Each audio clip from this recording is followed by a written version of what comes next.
BJP நிச்சயம். வேட்பாளர் பட்டியல் லிஸ்ட் வந்திருக்குது. முழுசா பார்த்தோம். பார்த்தீங்கன்னா, இதுல நெறைய பேர் ஹார்ட் ஒர்க், எஃபோர்ட் போட்டாங்க. ஒரு சில தொகுதிய கான்சன்ட்ரேட் பண்ணி.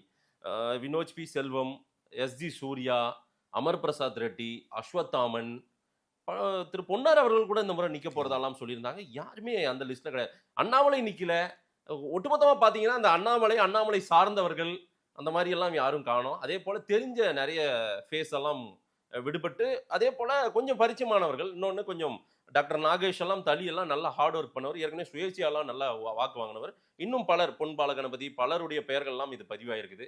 திரு ராமச்சந்திரன், புதுக்கோட்டை ராமச்சந்திரன். எப்படி பார்க்கிறீங்க இந்த லிஸ்ட்ட? நீங்க எதிர்பார்த்த லிஸ்ட்டா இது?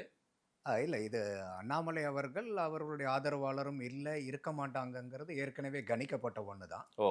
அதுக்கு அண்ணாமலையினுடைய சமீபத்திய முரண்பட்ட கருத்துக்கள், அவர்கிட்ட இருந்த முரண்பாடுகள் எல்லாம் ஒரு காரணமா இருந்துச்சு. ஸோ, அதோட அவரு வந்து கோயம்புத்தூர் வடக்குன்னா நிக்கிற மாரி சொல்லிட்டு இருந்தாரு. ஆனா, அவங்க வந்து மொடக்குறிச்சிக்கு கொஞ்சம் ப்ரொப்போஸ் பண்ண மாரி சொன்னாங்க. ம்.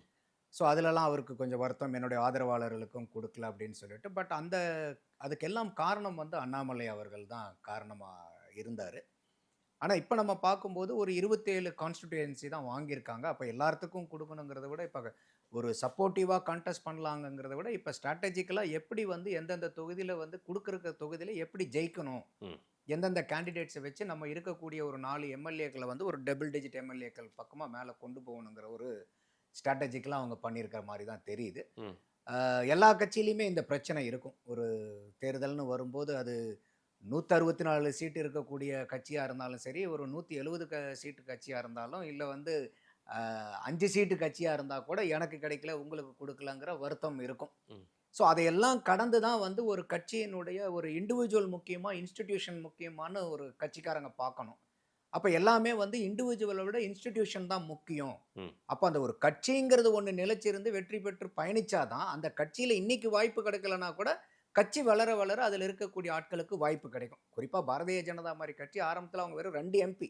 ஆமா. 2 எம்பில இருந்து இன்னைக்கு வந்து போன தடவ 303ல லார்ஜஸ்ட் மெஜாரிட்டி வந்தாங்க அவங்க. ம். ம். ஸோ இப்போ ஒரு கூட்டணி ஆட்சியிலயும் இருக்காங்க. போன மெஜாரிட்டில இருக்கும்போது கூட அவங்க கூட்டணி கட்சிகளுக்கெல்லாம் ஆட்சியில பங்கு குடுத்துட்டு தான் இருக்காங்க. ஸோ அந்த மாரி இருக்கக்கூடிய கட்சி அப்ப வந்து எல்லாத்துக்குமே வாய்ப்பு குடுக்க முடியாது எல்லா இடத்துலயுமே. சரி. ஸோ அத வந்து அண்ணாமலை போன்ற தலைவர்கள் எல்லாம் அத புரிஞ்சுகிட்டு கட்சிக்கு குடுத்திருக்கக்கூடிய இந்த 27 சீட்ல எப்படி வந்து நிக்கக்கூடிய வேட்பாளர்கள வெற்றி பெற வைக்கிறதுக்கு அவங்கனால என்னென்ன வகையில வந்து ஃபுல்லஸ்ட் சப்போர்ட் பண்ண முடியுமோ, அத நோக்கி அவங்க நகரணுங்கிறது தான் என்னுடைய பார்வை.